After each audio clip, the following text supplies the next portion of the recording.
Hello everyone and welcome back to the School of Taste. I am Nick Jackson. Great to be with you once more, this time for the second session in my course, A Taste of Europe. In last week, we looked at one variety from one region, Riesling in Germany. Today, we're going to do something a bit different, stay in just one country, but explore a range of 4 different varieties coming from 4 different regions. So I think it's going to be a lot of fun. We've got a lot of work to do in a relatively short amount of time. So we think we should proceed without further ado. But as always, if you are watching live, please do use the questions function for any comments or questions during the live webinar. And if you are watching on recording, thank you very much for taking the time to do that. So then, what can we expect from a tasting of 4 very different French red wines? Let's take a look at this slide that I put together. Many of you who taste with me regularly will know that I find it quite helpful to have a sort of shorthand for what to expect of the wines that come from one particular country. Not just France, it could be any country, Germany or USA or New Zealand. Often I find that irrespective of the differences of varieties and regions and climates in these countries, there are certain styles, certain winemaking treatments, certain ways in which the wines are managed, which remain consistent across a whole country, as unlikely as that sounds. And so today I'm deliberately not doing the famous appellations. We're not doing Pinot Noir from Burgundy or Syrah from the Rhone or Bordeaux. But all of the things on this slide I would apply to those regions as well as the ones we're doing today. So let's just make sure we understand these concepts. These are really about the style of French wines. Balance. Balance to me really means drinkability. French wines are eminently drinkable because there's no one thing, acid or alcohol or tannin or fruit, which seems to be too much, which gets in the way of you enjoying the pleasure of the wine. French wines are eminently balanced. Firm tannin structure in reds. I say a bit further down this list that French red wines are age-worthy, and a key component of that is tannin, of course. Tannin structure is not usually kind of abrasive or astringent as you sometimes get, for instance, in Italian wines. Usually it's a bit more harmonious, but nonetheless, French reds tend to be very well structured in terms of tannin. Obviously, different climates, different grape varieties will give different levels, but whatever the region, look out for tannin and the role that it plays in your wine. Acidity, there's not many French wine regions that suffer from a lack of acidity. French wines do seem to retain their acidity quite well. That's maybe part of the balance that I was talking about. So even in warmer regions, some of which we will deal with today, there still seems to be some acidity keeping those wines fresh. And like I was saying, in the context of balance, very importantly, drinkable. Earthy and savory rather than fruity. Again, you could apply that very broad, big description to a lot of wines that come from Europe. Very kind of earthy, savory style. But French wines in particular, coming from a slightly cooler climate than Spain, for instance, that we'll look at next session, perhaps cooler than many parts of Italy, especially in the south of Italy. There just seems to be a sort of earthy, savory quality to French reds, which is quite distinctive. We'll see whether that remains true when we get down to the Mediterranean with Bandol, but in general, think about that aspect when you're tasting today. Not always polished. Like I said, we are sort of, if you're in a fine wine mindset, thinking about those famous regions I listed, Burgundy and Bordeaux and Rhone, then you might imagine that the whole world of French wine are these polished, aristocratic, sophisticated, elegant wines. But in fact, there's a whole sea out there of wines, some of which we will taste today, which aren't even trying to be like that. So measure your expectations. Now, it could be that the ones that are polished do get higher prices. Maybe they're the ones which are the most celebrated, have a secondary market, are collectible, that kind of thing.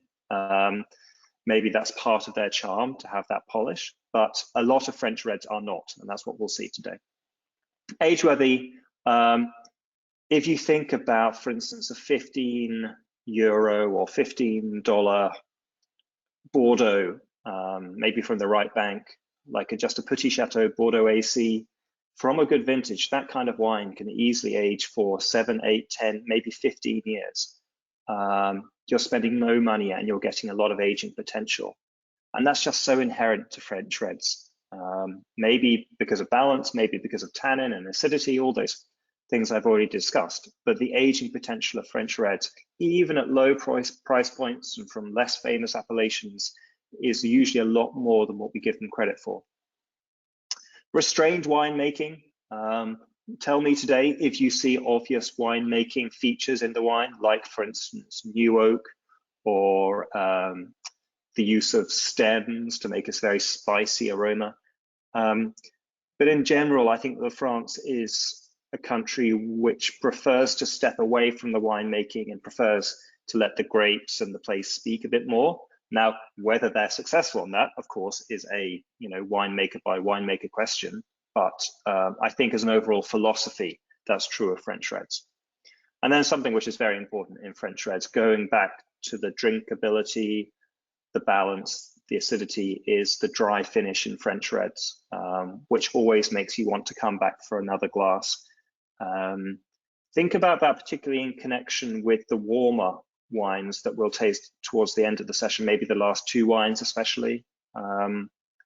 Because even from these warm climates, the ability to achieve a dry finish is quite a virtue, because it helps balance the wine again. If you've got a lot of rich and ripe fruit on the one hand from your warm climate, if that continues all the way through to the finish and you just have sweet, ripe fruit, it could be a bit cloying. But a dry finish helps balance and offset that ripeness. Okay, so those are just some things to think about. I propose that we now go on to our first wine, which is the Cabernet Franc from the Loire Valley. I didn't state which of the many appellations that produce this grape in that region you have to buy from. So we'll be all over the place, but that's totally fine. So while you're pouring that, let me just show you this.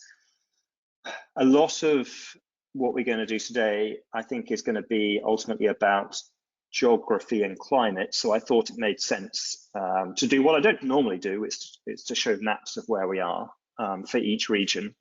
I think probably most of you will know where the Loire is, where this one comes from. But when we get to things like Cahors and Madiran, maybe it's not so obvious. So I like to look at maps. I like to think in terms of maps. It helps me to understand the wines a bit better. So okay, so I put the marker here in Chinon, but really, if you have a Bourgogne or a Saumur, they're only half an hour away. So really, right around that area, in the middle of the Loire Valley. Now, for context, I think you can see my cursor. You see this town here called Bourg. If I expanded this map out, if you were to place a kind of marker right in the middle of the country of France, smack bang in the middle of France, it would be in Bourg. Bourg is the middle of France, the whole country.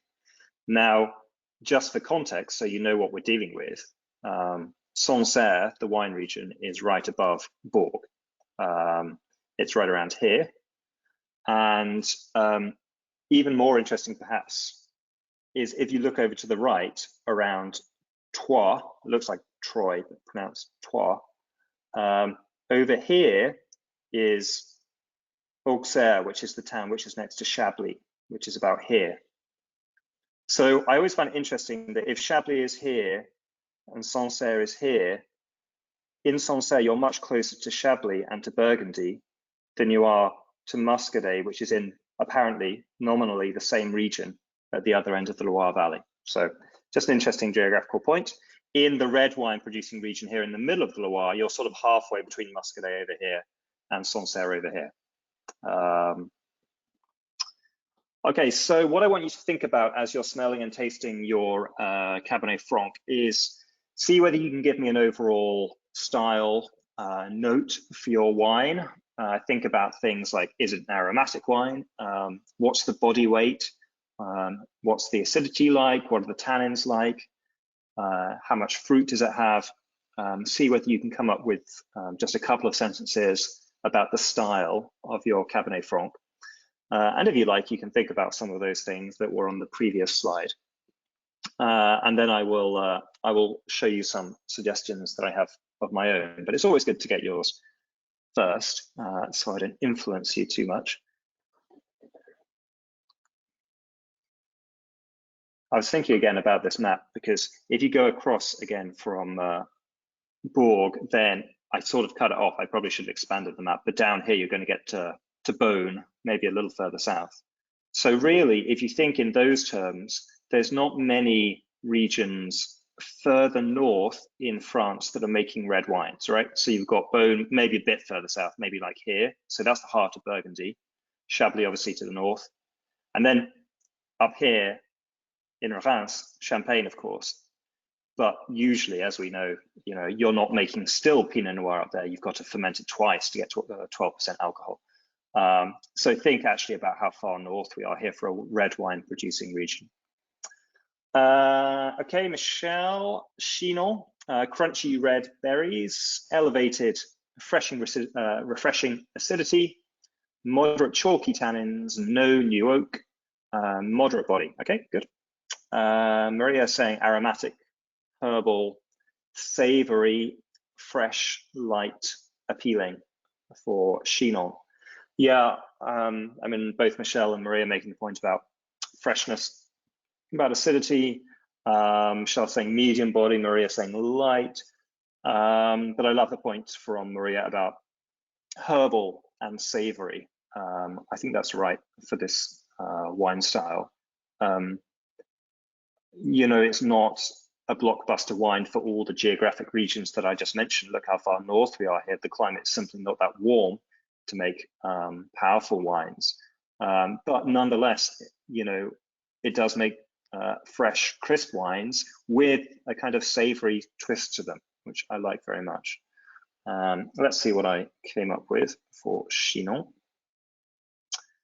Alice is saying red plum, green leaves. So Maria was saying a herbal note. Alice is saying green leaves, violets, fresh acidity, medium bodied, crunchy fruit with a dry finish. Good. So we have 2 for medium body, 1 for light body. Everyone commenting on the acidity, and a nice dry finish as well for Alice. Fleur is also mentioning crisp acidity, chalky, moderate tannins, moderate body, with herbal pencil shaving character alongside raspberry fruits. Very refreshing. Good. Sarah, grassy, bell pepper, tobacco, low to moderate tannin, fresh red fruits on the palate, refreshing acidity with a medium body. Yeah, so I think we're getting quite a lot of, it always reassures me when we have consistent notes. If everyone's all over the place, I get a little bit freaked out, but a lot of consistency in terms of medium body at most, a lot of acidity, quite a lot of dryness, and some kind of herbal element. So yeah, you can see that I'm in a similar place here on this slide. Yeah, high acid, cool climate, high acid. I think that speaks for itself. Light to medium body. At the bottom of this slide, I've indicated particular appellations which might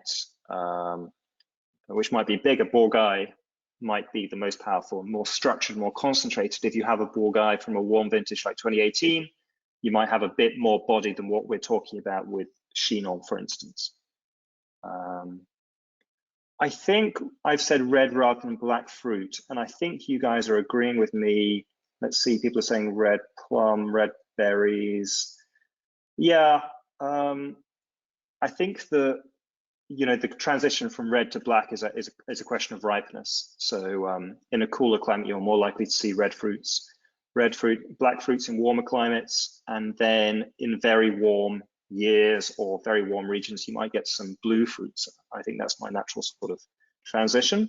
Corey, Chinon, same as everyone else, but getting some spice. Yeah, which is a great reminder, isn't it? If you think about Cabernet Franc from other places that you know, Cabernet Franc obviously in Bordeaux would be one place, but also in the New World, in various parts of the US, both on the East Coast and the West Coast. Cabernet Franc increasingly popular in Argentina. Anywhere else you have had Cabernet Franc from, one of the reasons why winemakers love it so much is because of the herbal spice and the spicy aromas it can give. It's almost like the seasoning, I think, in the wine, that spiciness, a real virtue of Cabernet Franc. So I appreciate the reminder from Corey. Firm, grainy tannin. Some of you are saying chalky. I think that's totally fine. I'm with you on that. But even low, moderate, but even at that level, even though there's not a lot of them, they're still, you know what I mean by firm. They're not shy, they're there and you feel them. And they are an elemental part of how dry the wine is. That's part of the drying sensation, of course. Bordeaux variety, remember, it's not just Cabernet Franc, which has got those kind of green flavors and aromas that we're talking about. You can get them not very commonly these days, but you know, if you taste wines from Bordeaux from the 80s and 90s, you know, whether it's left bank or right bank, you would get those notes, the stalkiness, the green bell pepper, herbaceous notes. So that's really a question about this whole family of varieties, the Bordeaux varieties, most of which seem to descend from Sauvignon Blanc in some way, and you know, that is sine qua non, a herbaceous green variety, so it makes some kind of sense. Vin de soif, those of you who speak French know what vin de soif is. It's a French expression which just means a kind of thirst quenching wine. I feel like those of us who don't live in France don't really drink Cabernet Franc too much. I don't know, maybe I'm just speaking for myself. I don't see people talking about it too much as a kind of varietal wine. You know, of course in blends, yeah, but when you go to France, and Paris in particular, pretty much every little bistro you want to go into with a red plastic tablecloth, their wine in the jug or in the pitcher is almost always Loire Cabernet Franc. And that's because probably the vin de soif, the thirst quenching element of it, is the high acidity and the simple juiciness of it, and it offers very affordable pleasure. Amber saying 2019 Chinon. Smells very ripe and candied red fruit on the nose, almost like a Beaujolais, so maybe there was some carbonic on that. The palate has the telltale pyrazines from Cabernet Franc, finishes dry with high acid. But in a blind tasting, the nose, the carbonic-y nose would throw me and cause me to go down the Beaujolais rabbit hole. So yeah, tough in that situation where you can taste more winemaking than you can taste anything else. So maybe I need to retreat from my comments that the French don't like winemaking. Carbonic winemaking is particularly frustrating to me. Maybe I shouldn't say that on Beaujolais Nouveau Day, but if I buy Beaujolais Nouveau, I know I'm going to get the, you know, the banana-y, estery aromas of carbonic maceration, and that's fine because that's my expectation. But you have no way of knowing if you're buying an inexpensive wine from Europe whether or not it's going to be carbonically macerated. And I don't like it because I think, for all the reasons that Amber just said, it obscures, you know, things like the varietal expression, and if there is any expression of place, that can also go out the window. Michelle just commenting, the average consumer can get put off by that herbaceous stalky quality.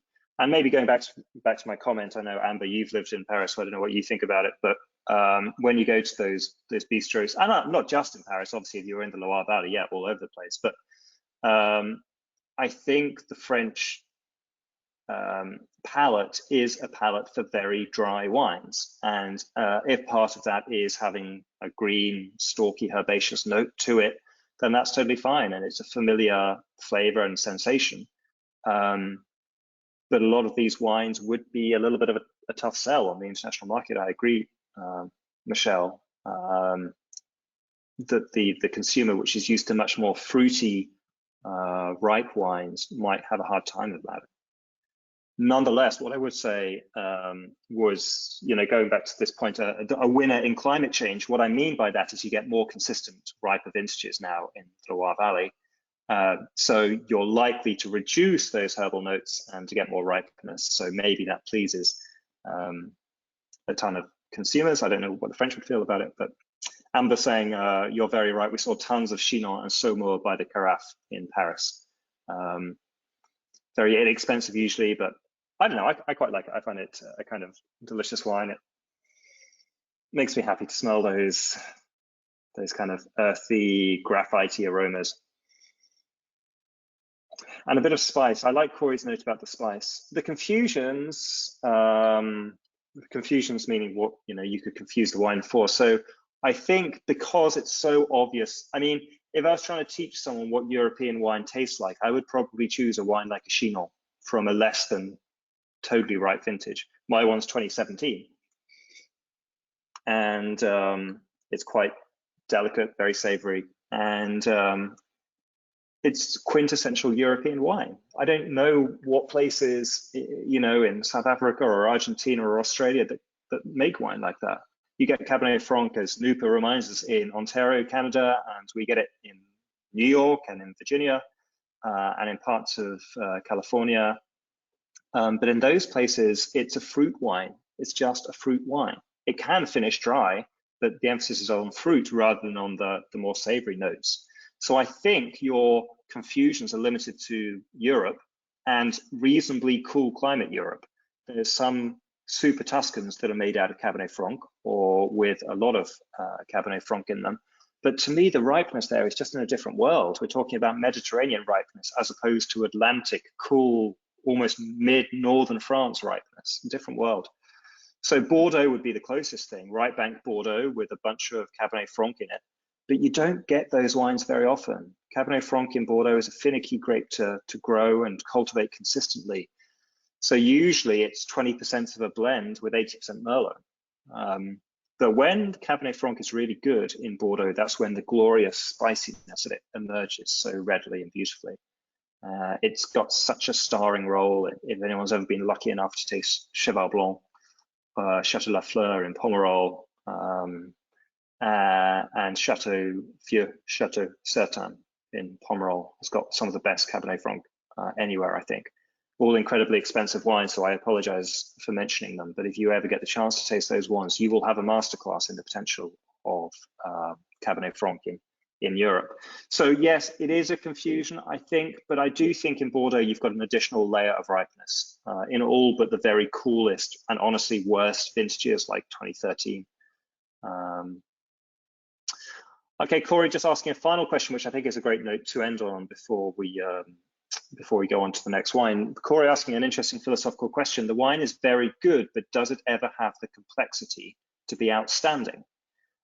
What I would wrap up with complexity is ripeness as well. Sometimes you need ripeness as a precondition to achieve a whole bunch of different flavors going on at once. Now, there are very expensive Cabernet Francs, like Clos Rougeard is the most famous one, $150 US a bottle. People really go crazy for it. And those kind of wines, of course, can last 30 years or more. They will improve. Very savory, earthy, funky wines.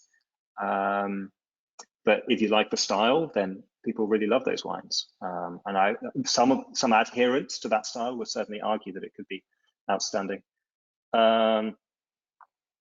Fleur saying, Amber's point about Gamay is fair. Actually, that was my point. I think I was, oh, well, yes, Amber was saying it could be Beaujolais. It was my point I was adding on top about it could be carbonic.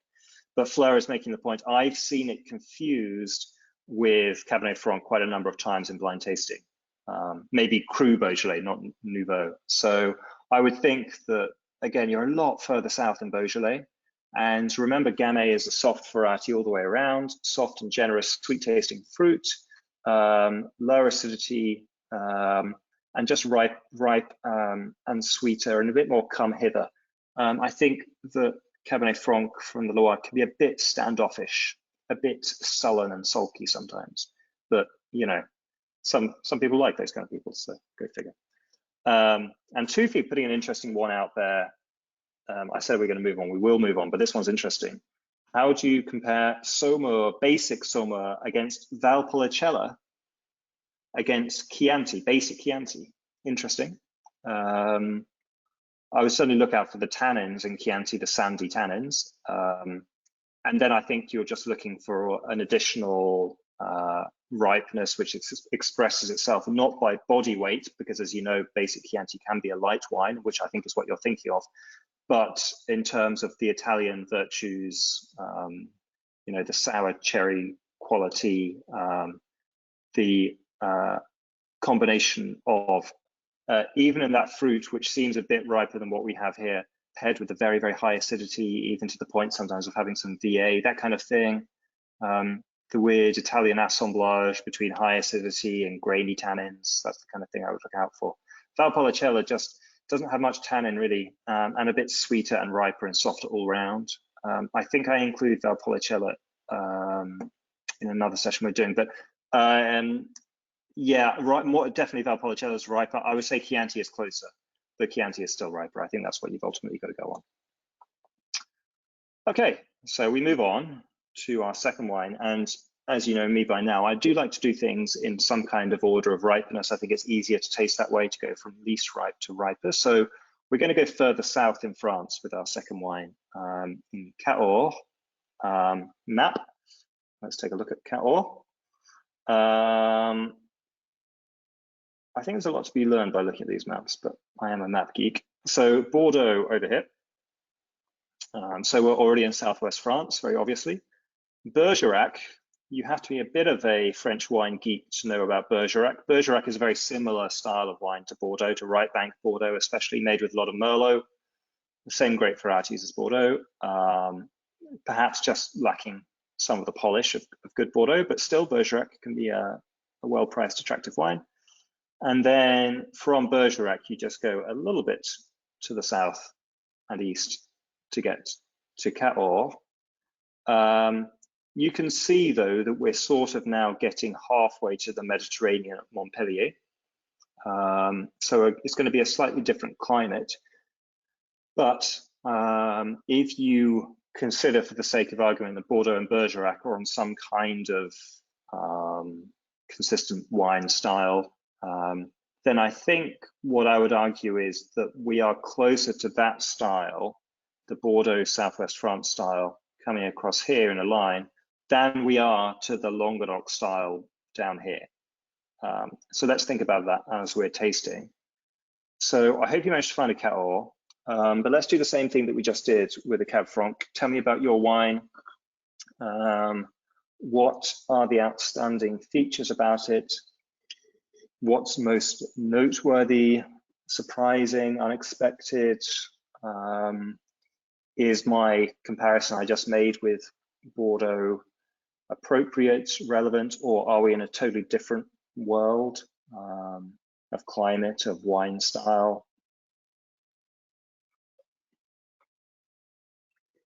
So funny, just going, it's actually it's almost a hard transition on the nose to go from the stalky, savory Cab Franc. I just immediately get a lot more ripeness, which of course is not a surprise, but I feel like it's almost entering a different world. But we're not comparing the two, other than in terms of ripeness. We're not saying one is superior to the other. It's just a general exploration of the diversity of French wines.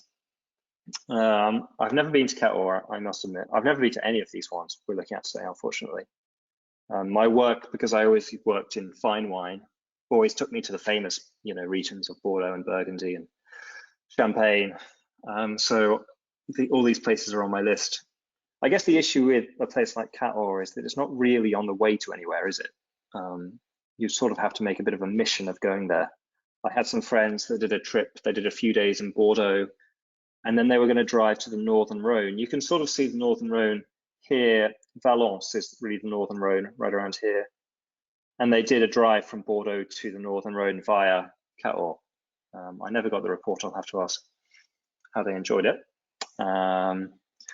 Corey saying blueberry, blackberry, black plum, raspberry, and ripe sweetness. So quite interesting. I don't know whether Corey meant to do so, but Corey has listed red fruit, black fruit, and blue fruit all in one note, and mentioning some sweetness to the fruit as well. So clearly in quite a different world from what we were just in. Alice saying, currants and cocoa on the nose. Cocoa, do you think is that oak, Alice? Red fruit on the palate. So Alice is squarely in the red fruit category. Good acidity and powdery tannin. Good. So Alice making an interesting note there about the acidity that while the fruit might be riper, as Corey says, nonetheless the wine's got acidity. Let me just taste mine for acidity. I didn't think about that.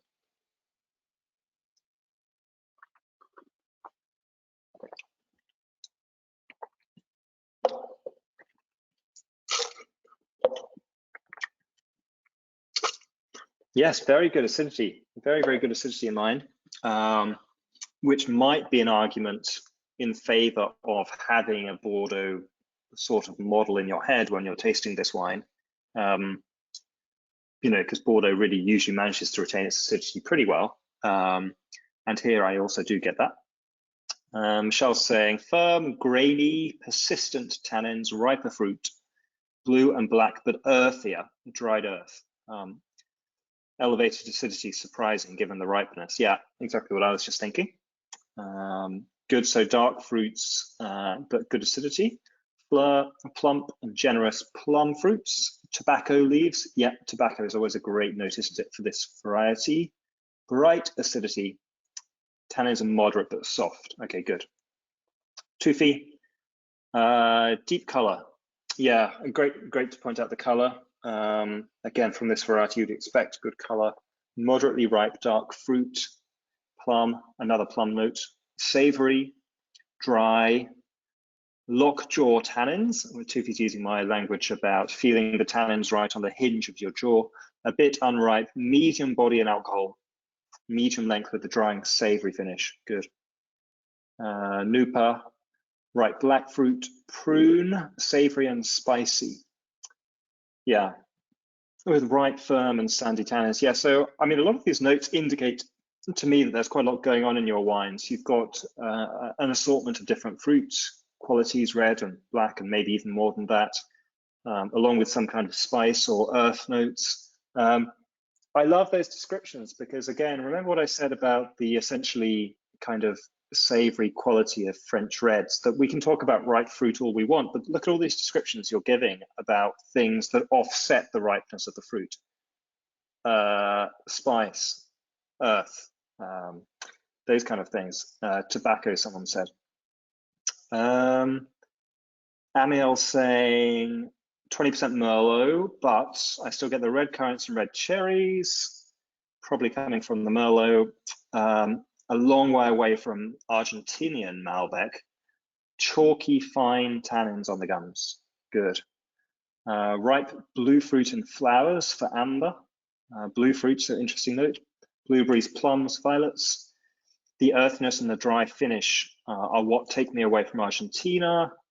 It says it's 14% alcohol, but it tastes remarkably light. So I do think that sometimes this is the balance aspect of French reds that I was talking about, that even a relatively hefty for France alcohol of 14% can be concealed quite well. Philip, almost purple color, big ripe fruit that would make you think it was New World, but the finish is dry with dusty tannins. Blue fruit primarily with a bit of black, medium plus acidity, herbal, tobacco notes on the finish. Philip is agreeing with Toofy that the tannins are on the hinge of the jaw. Red and blue fruit agree with acidity, quite high but soft tannins for Sarah. Sarah says, I read about Cahors being rustic, but it never seems that way. Toofy saying, is it right to say ripe fruit balanced by earthiness and savoriness? Yeah, I love that. Isn't that a good description? A great description which captures a lot about the character of the wine. I think it's sort of interesting to think about, oh, what is the alcohol? What is the acid? All that kind of stuff. But a much more interesting question is the personality or the character or the style of the wine. And if you can come up with economical ways of discussing that in one sentence or two sentences, that's going to help you enormously, not only when you're doing exams, but when you're just trying to sum up wine to someone else that we have to do every day if we work in wine, or even just to our friends. Are they going to like this kind of wine? And to me, that really gets to the heart of the wine. If you tell someone, oh, you should like this wine because it's got 14% alcohol, but the acidity is quite high, I don't think that really means anything. But if you say to food that it's got ripe fruit balanced by earthiness and savoriness, that is that's quite meaningful, I think. Okay, so we didn't talk too much about the variety, but as you guys all know, that this is the Malbec. Some people gave some great discussions about why it didn't taste too much like Argentina. Most of them revolving around being a bit drier and more savory. Savory on the finish. I do think the tobacco note is quite consistent between France and Argentina. It would appear that that is a quality of the variety rather than of a place. But certainly in the French examples, that helps to give that dry sensation. It's funny to think, isn't it, that really I was just talking about how Cabernet Franc is a Bordeaux variety, but so is Malbec. And funny because we seem to be in such totally different worlds, such totally different styles of wine, but you still get those tannins on the gums. Quite powerful. I do know that in Cahors, like in the next place we're going to go, they have worked hard to manage those tannins as quite a dry style of wine already in Cahors. If you have very dry tannins, you can imagine the wine can become quite hard work. So I think they've really invested time and energy and money in learning how to manage those tannins, especially so as to compete with the Argentinian examples where the tannins might melt a bit more, even if they are powerful. Yeah, and Michelle making the point as well that the Malbec tannins are sneaky, they creep up on you. I agree with that. And one of the reasons they can sneak up on you is because the fruit is often quite generous and it kind of coats those tannins, but you do feel them on the finish for sure. Earthy, savory, we covered. Red fruits, I'm not saying that there are not black fruits and blue fruits like you would often find in Argentina, but even in Argentina with this variety, you often get red notes at the beginning and on the nose. And I think maybe you do here as well in some examples. One of the weird things about Malbec as a variety, I think, is that it seems to contain all different colors of fruits. It's both sweet and savory.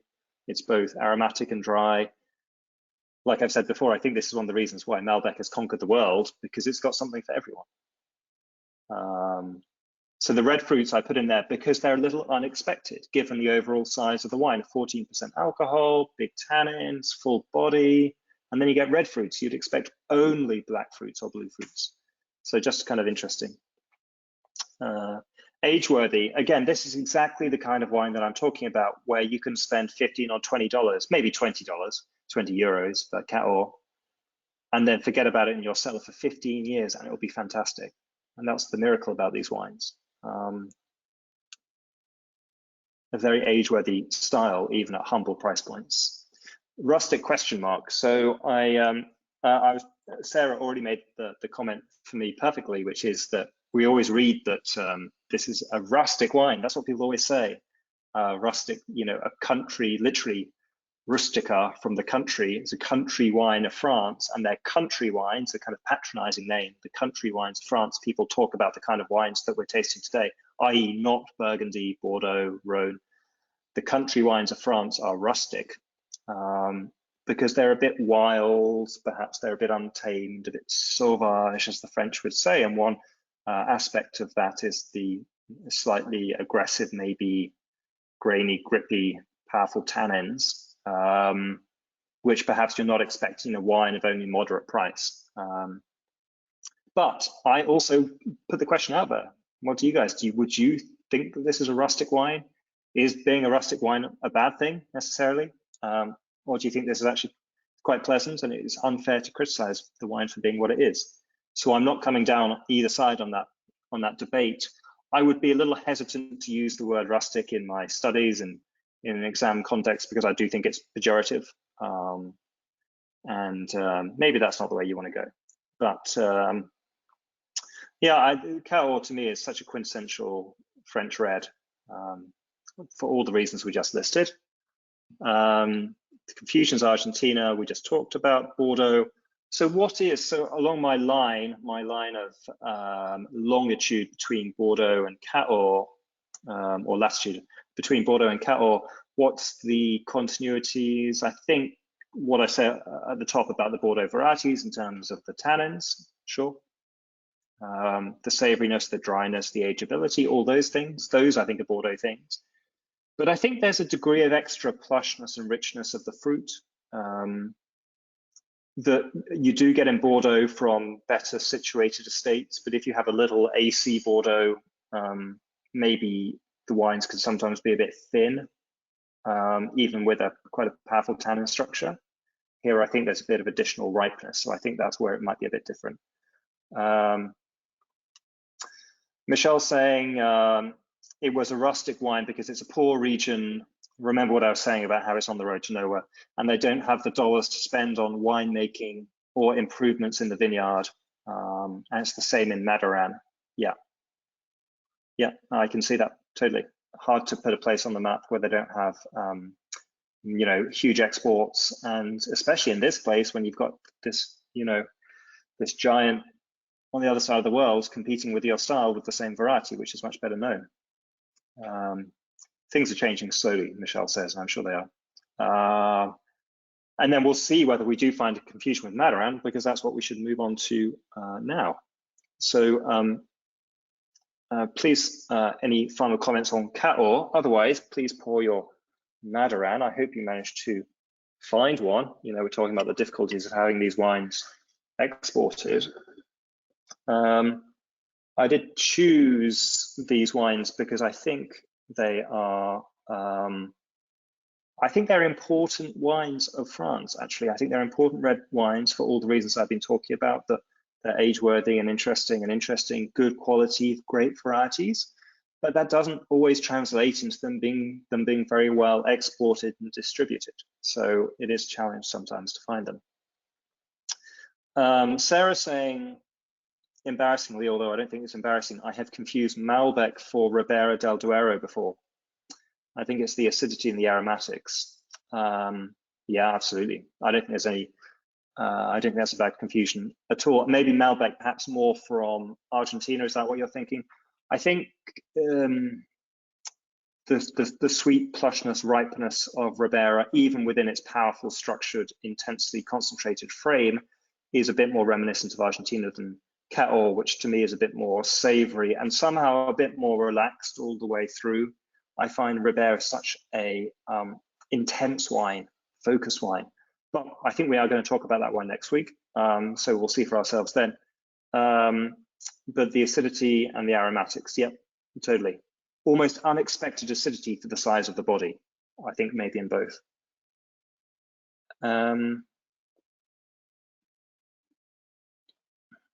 Okay, so if you gave me a map, I would not be able to point out Madiran. I confess that now. So I was pleased to have the opportunity to look it up today. So we were just up here, somewhere, I can't remember where, exactly here, somewhere around there, just remember south and east of Bergerac. But Madiran, much, much further south, almost due south of Bordeaux. And these towns here, Pau, Lourdes, the Shrine of Lourdes, Tarbes, these are at the foothills of the Pyrenees, which, you know, form the border with Spain. And this kind of wild territory getting close to the Basque country is a very different region of France, culturally and geographically and in every other way, from up here, where it's a bit flatter. And here it's just perhaps, you know, as Michelle was just saying, not a wealthy region down here, kind of off the beaten track a little bit. So still relatively close to the Atlantic, but perhaps also the possibility of having some influence here from the Mediterranean as well. Michelle commenting that you can see the Pyrenees from the high spots of Madiran, so likely that has some kind of influence as well. Okay, so while you're pouring your wine, please do start thinking about your style sentence for the Madiran.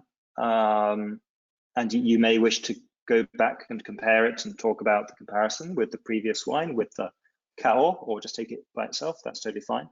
But while you're doing that, let me just look at Amiel's question. Most of the tannats I have tried cannot hide the strongly tannin structure. Too strong for many a consumer, I would say. Could you comment on what the appeal of these wines would be in your opinion? Amiel asks a very loaded question, which means basically, why would anyone ever drink these wines? So in your style comments or your statements, why don't you address that point? Why don't you make the positive case for Madiran? I think it's super cool to have this variety, which is basically grown in one other place in the world, which is Uruguay, starter for 10, important wine country. Tufi, do you get much Uruguayan wine down there in Brazil? Does it cross the border?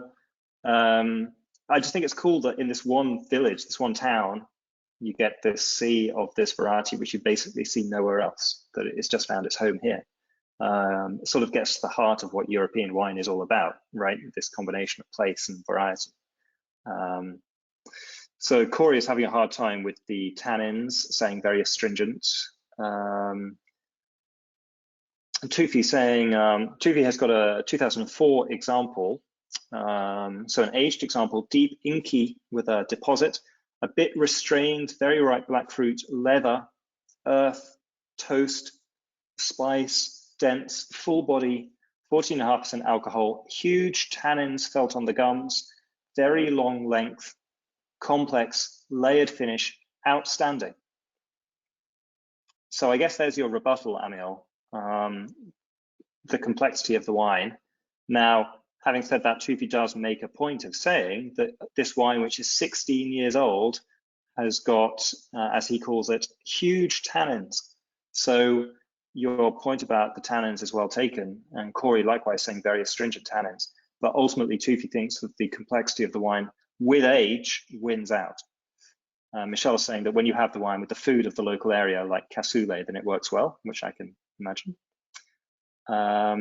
Philip, great point. Thank you, Philip, saying, which I didn't know, that, or maybe I did, Tannat is growing a lot in Texas because it retains the acidity in the heat. So remember, we were just talking about the Bordeaux varieties, including Malbec, which retain their acidity, even in warm vintages, especially Cabernet, Malbec, Cabernet Franc, not so much Merlot.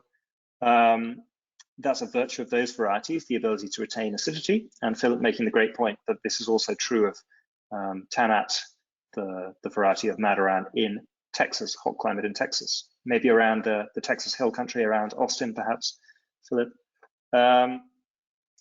Sarah's saying she learned yesterday there's quite a bit of Tannat in Bolivia.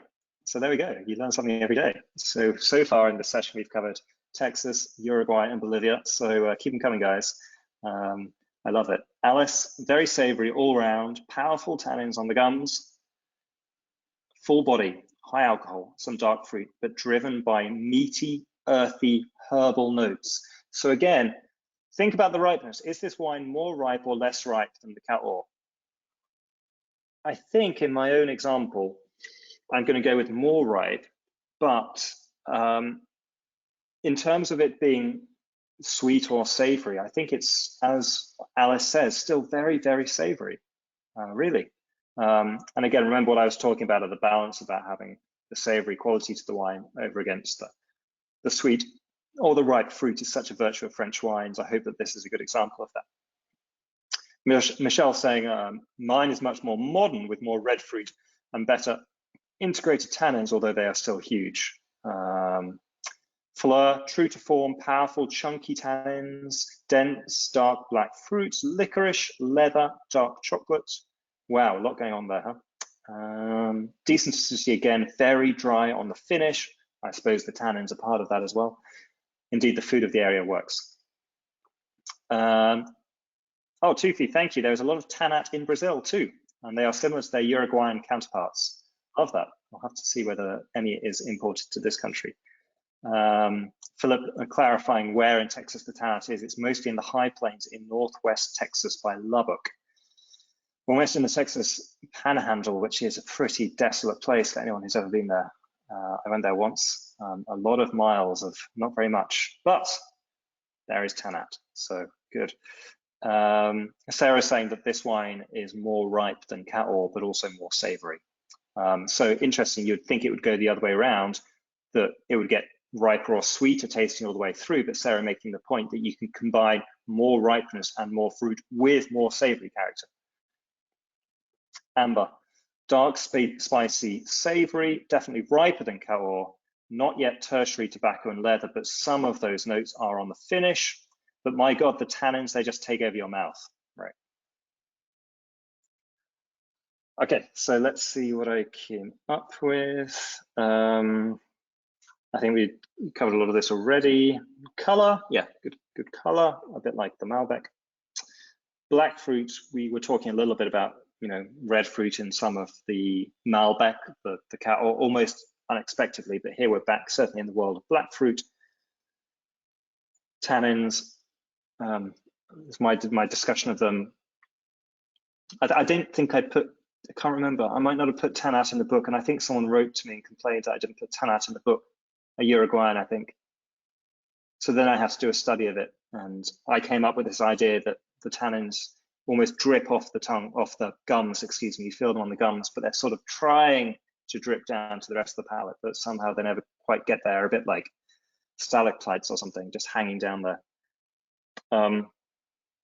Microoxygenation was one of those winemaking tricks that I think was quite popular, sort of in the vogue of reverse osmosis, sort of in the late 90s, early 2000s, but then it came to be seen as a bit of a cheap trick, but basically a form of very slow, gradual oxygenation in the wine, bubble by bubble, and in Madiran, where it was used to soften the tannins. And you can see for good reason that it was why it was developed here, for all the descriptions that you guys have just given. I was at a tasting of South American wines before I left New York, and we were tasting Uruguayan tannat, and the tannins were so soft. And I just took one taste, and the winemaker was standing there. I just said to him, "This is micro ox, right?" And he just kind of looked a bit sheepish and goes, "Yeah, we have to. We don't have any choice." So, you know, this is the variety that you're working with. You know, perhaps the salvation of the variety is, as you know, Tufi was able to find an old example, is when you have the old ones. I had a 2000 the other day, and it was fantastic. Very, very complex, meaty, earthy, animally, savory, all those good things. But you know, 20 years for a wine that costs $25 it's a tough stretch for most consumers, and tough to ask most consumers to do that.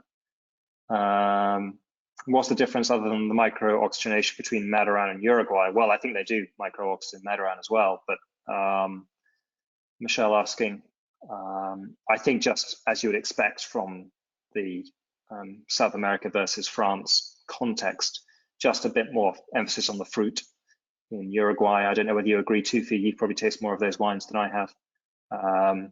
But I think the essential savoriness of this wine that makes it so eminently French, consistent with the Cahors, consistent with the Cabernet Franc, not of course in terms of the body weight or the tannins, but in terms of the emphasis on savoriness.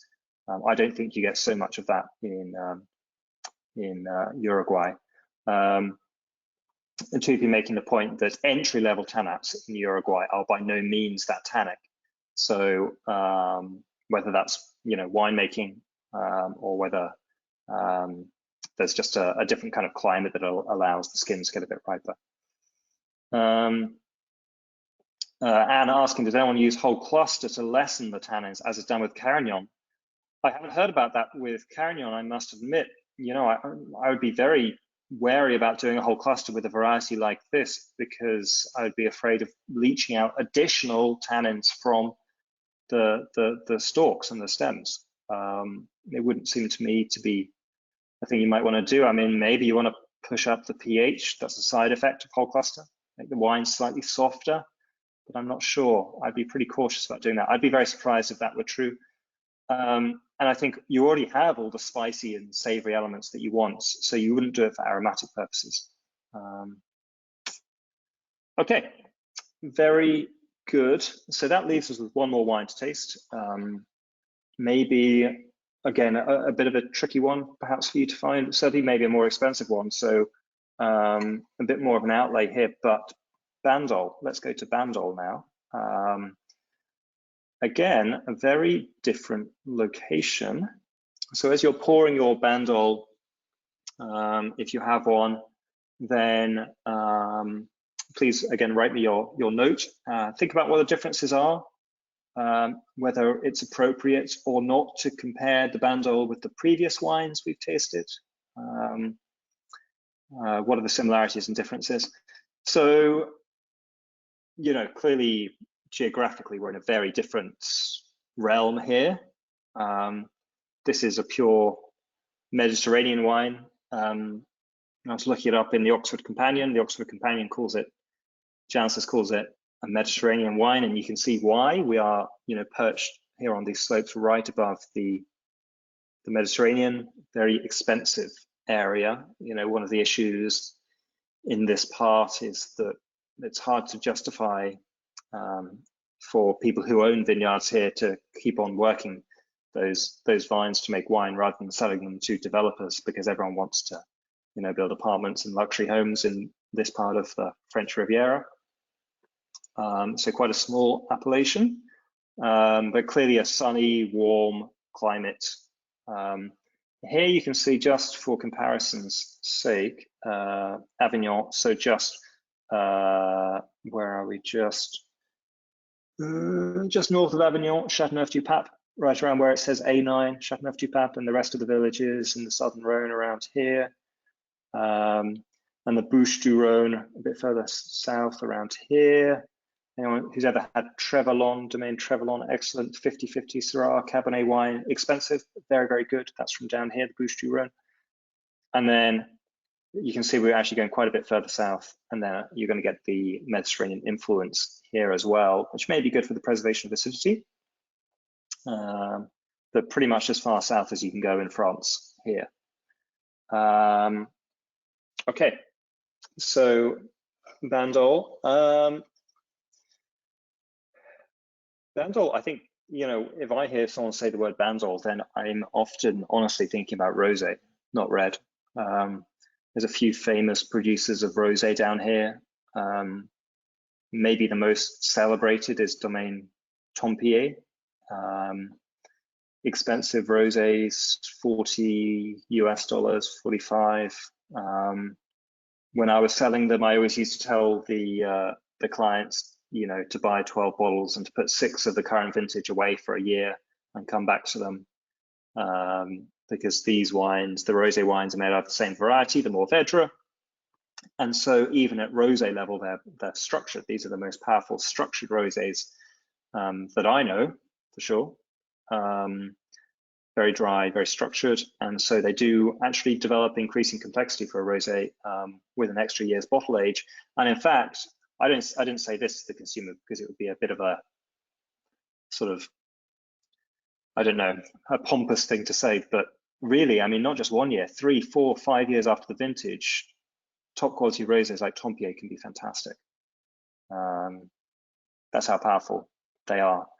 Okay, Maria, warm, refreshing exuberance of spice and savoriness. And indeed, that is Tempier, Tempier red, of course. So I like the emphasis on warm and exuberant. To me, that captures something about the je ne sais quoi of the south of France. This is holiday territory, beautiful place to be, to spend your summers. But also, as Maria mentioned, spice and savoriness. So other qualities going on there as well. Okay, Tufi's saying, Tufi's managed to find an old example, 2005, deep color, deposit, high intensity of feral wild aromas. So remember our discussion about rustic, about polished versus unpolished regions of France or French red wines. So When Tufi says feral and wild, I'm certainly thinking this is more in the unpolished territory. Wild aromas and flavors with some funkiness, sinewy tannins on the gum. So still feeling those tannins at 15 years old, a full body, moderate alcohol and acidity with a long length and a savory, meaty, complex finish. Yeah, that's a great note. I love that. Really captures so many different facets of the wine. So still clearly a powerful wine with a lot of complexity, both ripe fruit and some kind of savory, meaty, wild notes as well, with a savory finish. Very good. Nupa, savory tobacco leaves, black fruit that's sweeter on the palate than the nose, with powerful, firm tannins. Good. Sunny saying savory, meaty, and metallic. Okay. Michelle, dense black fruit spice, alcoholic. Yeah, first mention of alcohol really today. Someone mentioned that they had 14% in, maybe it was the Cahors, but it was well integrated. So do you feel the alcohol in this wine? Does it stick out? Meaty, savory with refreshing tannins, huge tannins, in fact, that keep going, long finish, super savory. So again, very, very interesting, isn't it, that we have got progressively further south in our tasting today. And you would think, look, how far are we from Châteauneuf-du-Pape where the A9 is? I don't know. It's further than it looks on the map. Maybe an hour and a half drive from Avignon down to Bandol. But think about the wines of Châteauneuf-du-Pape. Very rarely do they have the savory quality. They're the one exception to my general rule, which is that French red wines have this savory, dry finish. Châteauneuf-du-Pape often doesn't, quite frankly. It's the exception. Gigondas a bit more so, Baccarat more dry, but the sort of pyramid, the summit of the pyramid of those southern Rhone appellations, which is Châteauneuf-du-Pape, can often be sweet all the way through. But think about it, we're going further south again from Châteauneuf-du-Pape, and yet we've recovered that sense of savoriness and dryness on the finish. And of course, you guys know why that is, and we'll talk about that in just a sec. Okay, so there's my, you find pictures on your phone of bottles that you've drunk. I just found this one by accident when I was making this presentation, but I must say I don't really have any recollection of when or where I tasted that. Apparently it was in the last year or two, but there you go, I'm sure it was wonderful. So 600 hectares in the appellation. To give you some context, I always like to think about it in this way. An estate like, I think Chateau Lafite in Pauillac is something like 110 hectares. So it's like having 5 or 6 Bordeaux chateaus. That's the entire appellation.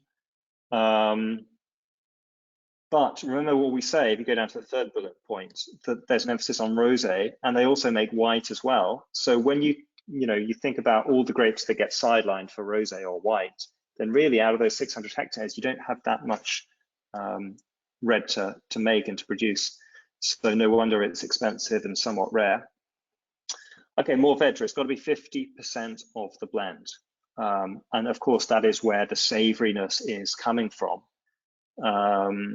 The other varieties in there, are the other Southern Rhone varieties, but it's the Mourvèdre which is providing the tannin, which is providing the dry finish, and which is providing what Tufi described so well, the feral, animal-y notes you get, especially in the mature examples, but maybe even at the beginnings in the young examples as well. A bit of anise. Does anyone get a bit of anise? In the south of France, they like to drink pastis. I almost smell a little bit of that anise here. And also, by the way, that, in Châteauneuf-du-Pape or in those southern Rhone villages, you get that, what people always describe as garrigue, the garrigue herbalness. I get a bit of that here as well. Quintessential, very southern French wine around the Mediterranean. So I can see why Genesis in the OCW calls it a Mediterranean wine. Powerful, ripe, rich, but ultimately savory. Alice, let's see whether Alice agrees. Bright and brambly on the nose. Black, even some blue fruit, sweet spices, currants, prunes. I think anytime you get those kind of dried fruits, currants, prunes, that's a statement about ripeness. Cocoa on the palate, warming, 14.5% alcohol. Better health than in the Madiran though, moderate dusty tannin, good. So I'm going to go with more fruity than the Cahors or Madiran. You can argue with me about that. You can argue that the Madiran, I wouldn't say that the Cahors is more fruity, but maybe you'd say the Madiran is. But I think there's a lot of fruit in this wine, really a lot. That's the Mediterranean aspect, the sort of relaxed, this isn't a sort of uptight, constrained wine. This is a relaxed, generous, fruit-driven wine, as you would expect from this kind of warm climate. But that, I think, is offset by the savory components. If this language about meaty, gamey, feral is totally alien to the wine that you're tasting, it could just be a question about age. Maybe if you had that same bottle, you just stuck it in your cellar for 5 years, you begin to experience some of those notes. But you can sometimes get them in young examples, but that is the Mourvèdre emerging.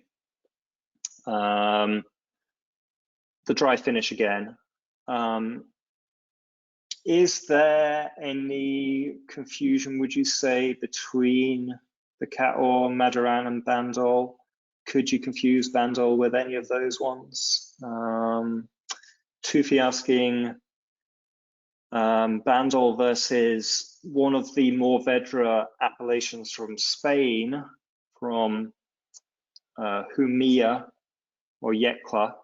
Funnily enough, we will actually look at those in our next session. So if you can preserve a glass or two of this Bandol for next time, then that could be super interesting comparison. Because I think of everything, I already did that tasting at home, Tufi. And in fact, you would think there would be a similarity because of the shared variety, but in fact, there's not. The Spanish examples are just so much richer and riper and exuberantly ripe to the point of heaviness. Whereas I think here the balance between the savory components and the ripeness is what carries the wine all the way through. Spain is desperately struggling to maintain that balance and not always winning that battle, quite frankly. We're getting ahead of ourselves. You'll see for yourself in the next session when we talk about that. Okay, Philip, how would you differentiate it from Chateauneuf du Pape?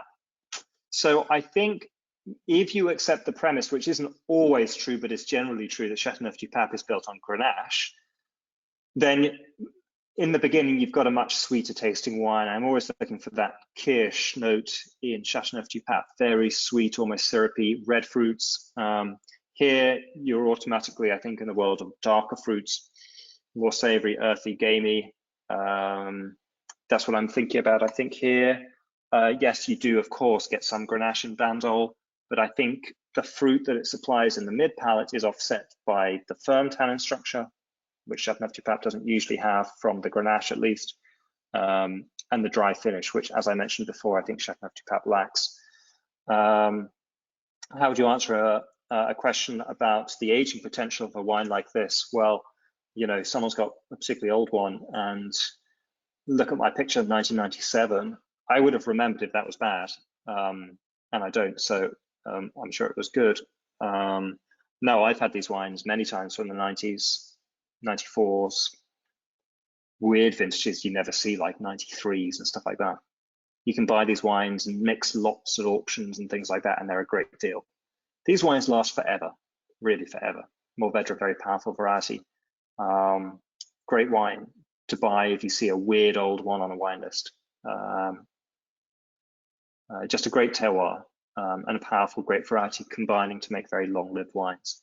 So I would say, look, you can approach it now for its fresh, juicy fruitiness, which is hard not to enjoy, but will probably improve at least for 10 years, maybe 15 plus years as it develops tertiary aromatic complexity and the tannins soften and integrate into the generous fruit.